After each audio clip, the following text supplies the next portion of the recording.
নমস্কার বন্ধুরা, কেমন আছেন আপনারা সবাই?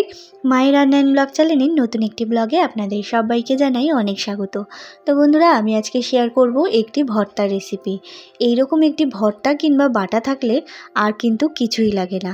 মাছ মাংস দূরে সরিয়ে রেখে এরকম যদি ভর্তা গরম গরম ভাতের সাথে পাওয়া যায়, তাহলে যে এক থালা ভাত নিমিষেই কখন শেষ হয়ে যায় টেরই পাবেন না। আমার এই রেসিপিটা জানতে হলে কিন্তু ফুল ভিডিওটা অবশ্যই দেখতে হবে।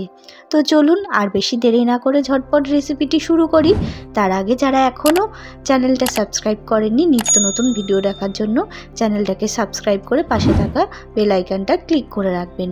তো প্রথমেই আমি এখানে নিয়েছি কিছু উপকরণ। নিয়েছি ধনেপাতা, একটা পেঁয়াজ কুচি, কটা রসুনের কোয়া, শুকনো লঙ্কা, কাঁচা লঙ্কা, আর নিয়েছি কালো জিরে এবং নিয়েছি কয়েকটা চিংড়ি মাছ।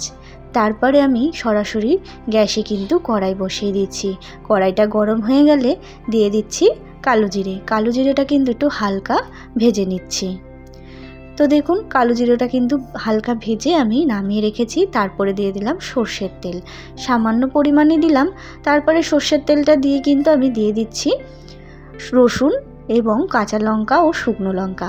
আপনারা যে যেরকম ঝাল খাবেন সেই পরিমাণ লঙ্কা দিয়ে দেবেন।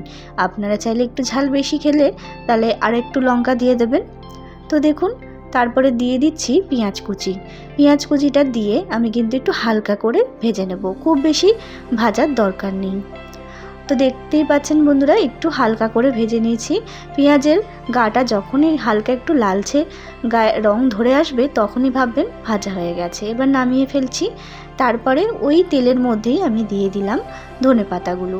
ধনেপাতাগুলো একটু নাড়িয়ে চাড়িয়ে নেব। আর ধনেপাতা যেহেতু নরম জিনিস, বেশিক্ষণ কিন্তু সময় লাগবে না ভাজতে। তো দেখুন বন্ধুরা, বেশ খানিকটা কিন্তু ধনেপাতাও নরম হয়ে গেছে, ভাজা হয়ে গেছে আমার ধনেপাতাগুলো। এবার আমি ধনেপাতাগুলো কিন্তু নামিয়ে নিচ্ছি। তো দেখুন, তারপরে আমি আবারও সামান্য পরিমাণে একটু তেল অ্যাড করে দিয়েছি। তারপরে দিয়ে দিলাম পরিমাণ মতো লবণ আর দিয়ে দিলাম চিংড়ি মাছগুলো। চিংড়ি মাছগুলো একটু হালকা করে ভেজে নেব। আপনারা সবাই কিন্তু জানেন চিংড়ি মাছ বেশি ভাজলে শক্ত হয়ে যায়, তাই একটু হালকা করেই ভেজে নিচ্ছি। আর ভাজার সময় আমি সামান্য পরিমাণ হলুদও অ্যাড করে দেব। তো দেখুন বন্ধুরা, আমি কিন্তু হলুদ অ্যাড করে দিয়েছি আর ভাজাও হয়ে গেছে। এরপর আমি সমস্ত উপকরণ গ্যাস থেকে নামিয়ে একটু ঠান্ডা করে তারপরে একটা মিক্সিং জারের মধ্যে দিয়ে দিচ্ছি। সমস্ত উপকরণ দিয়ে দেব। আপনারা চাইলে কিন্তু এটা শিলেও বেটে নিতে পারেন। আমি এখানে মিক্সিং জারের মধ্যেই বেটে নিচ্ছি। আপনাদের হাতে যদি সময় থাকেন তাহলে শিলেও বেটে নিতে পারেন। তো দেখুন বন্ধুরা, এবার মিহি করে পেস্ট করে নিচ্ছি। তো দেখুন বন্ধুরা, আমার কিন্তু মিহি পেস্ট একেবারে তৈরি হয়ে গেছে। দেখতে পাচ্ছেন কতটা মিহি করে আমি এখানে বেটে নিয়েছি। আর বাটা আর ভর্তাতে যতটা মিহি হবে ততটাই কিন্তু এর স্বাদ হবে দ্বিগুণ। তো বন্ধুরা, আমার কিন্তু একেবারে তৈরি হয়ে গেছে। এইরকমভাবে একবার বাড়িতে অবশ্যই ট্রাই করে দেখবেন, ভীষণ ভালো লাগবে। এরপর গরম ভাতের সাথে সার্ভ করে দিন এই ভর্তা কিংবা বাটা রেসিপি।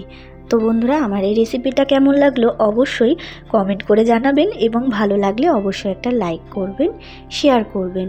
আর যারা এখনও সাবস্ক্রাইব করেননি তারা সাবস্ক্রাইব করে আমার পাশে থাকবেন। দেখা হবে নতুন একটি রেসিপির সাথে, নতুন একটি ব্লগে। ততক্ষণের জন্য ভালো থাকবেন, সুস্থ থাকবেন এবং নিজের শরীরের খেয়াল রাখবেন। ধন্যবাদ।